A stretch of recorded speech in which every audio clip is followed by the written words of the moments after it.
Ahoy there, survivors! Welcome back to the channel. We're sailing to the edge of the map now.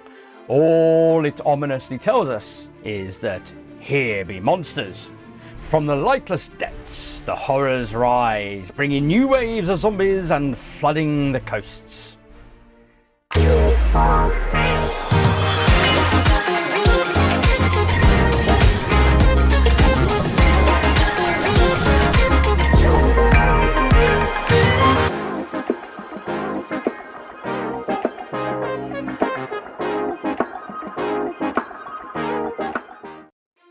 For $37, this crowdfunding exclusive expansion brings the greatest horrors from the deep into your Zombicide games. Here Be Monsters includes an insidious mermaid necromancer, a behemoth white whale, a zombie spewing shark, and a mutated anglerfish. You'll never look at the sea the same way again. In addition to the Abomination and Necromancer cards needed to play all this wonderful new content, alongside a rules leaflet, you'll also receive 4 Wretchmore activation cards, more on that later, as well as 8 plastic flood tokens. Oh yes, just when you thought you were safe from the water. The Tide Witch. She sings a curse call that no sailor can ignore. She lures survivors across the battlefield toward her, stripping them of their gear, and swells the ranks of the dead with her every passing round. Once, sailors spoke fondly of mermaids over a jack of grom, whilst under the influence of that potent drink, their eyes got wistful then, a smile might crack sunburnt cheeks, but now they speak only in whispers of the Tide Witch. Originally a mermaid, she is now a necromancer. Sickly in her fish belly pale skin and glowing dead eyes, she hardly moves, which might be the only thing in a sailor's favour.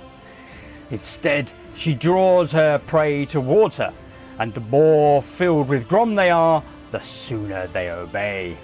Watch your drink, pirate, or the last thing you'll see are these spectral, baleful eyes. The dead light is a haunting beacon, drawing the undead closer and closer to it each round. Zombies within its sight are pulled toward it, gathering into an ever-growing horde around this creature. A walking monstrous anglerfish with a luminescent glow, just what you needed today. In league with evil powers, it draws zombies to any necromancer in range.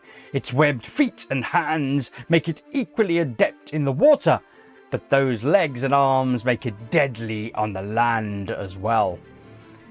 Killing Deadlight is no small deed. She cannot be killed so long as there are any other zombies remaining by her side, making her the deadly centre of a shifting, relentless horde. Another monstrosity as adept on sea as on land, scabrous rotting skin and exposed ribs, the Wretchmore is a true horror at sea, if only it would stay there. Sadly, it has limbs to drag it forth onto land, bringing with it a crushing wave of seawater. Its bone-spiked tail might take your head off as it lashes violently behind it. But the very unpredictability of Wretchmore is perhaps its most dangerous feature. Instead of taking normal actions, the Wretchmore's behaviour is determined by its own activation deck of 4 cards, making it wildly unpredictable.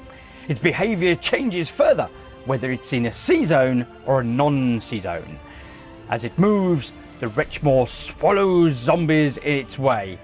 Then, from its wrecked chest of this rotting beast, it spews forth those smaller zombies previously consumed, bursting them all over the board later. Luck be with you as it decides whether to ground you or eat you. Rounding out this deep sea terrors box with a hump like a snow hill were it made of rotting flesh and exposed bone, the dead, the White Dread, is the target of many an obsessed sailor. Not one have caught him yet, and none are likely to. The White Dread is a colossal undead whale. He's bigger than any 3 ships put in a line and more ferocious than all their cannons combined. Its maw swallows all in its path, including walkers and runners. But don't you worry, it can spit them out as well. So don't hope that it has spirits that this monstrosity is here to save you. Additionally, the White Dread comes in on a torrent of water, flooding all before it, sending crashing waves across the board in a tide of destruction. It surges forward at terrifying speed, flooding zones as it moves. Swimming away is ill-advised, for the water is where the Dread wants you. When it strikes, the sheer force of its attack sends survivors sprawling, grounding anyone caught nearby. Talking of flood zones, this crowdfunding exclusive expansion comes with 8 plastic flood tokens. These flood tokens turn streets and building zones into a dangerous waterlogged terrain called flood zones. While survivors can still move through them, many special locations like rope, governor and pirate zones lose their special effects whilst flooded. There can be up to 2 flood tokens at any zone at any one time, coming into play whenever the White Dread spawns, adding 2 flood tokens to its zone. Each time it enters a building or street zone, flood tokens are placed there until there are at least 2, removing only 1 from each flood zone at the beginning of each zombie phase. Finally, here's a scale reference picture of each of these abominations and the necromancer in this pack, shown against a standard size zombie from the original standard size survivor from the core box. Sweet dreams, survivors, while you can find any solace in sleep with these deep beasts at your heels.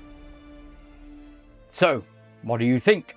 This final expansion box, Here Be Monsters, adds yet more new tactical depth to your games, adding a host of ancient horrors rising from the depths, crashing straight onto your tabletop with unstoppable force. Add massive sea monsters and flood chaos into your adventures. What are your thoughts on this final Here Be Monsters box? Are you excited to see these beasts in play? Let me know in your comments below which of these you are most excited, if that's the right word, to encounter. And as always, if you enjoyed this breakdown, don't forget to hit that like button and subscribe for more Zombicide and other board game content. In the meantime, keep your powder dry, yo ho ho, and away we go!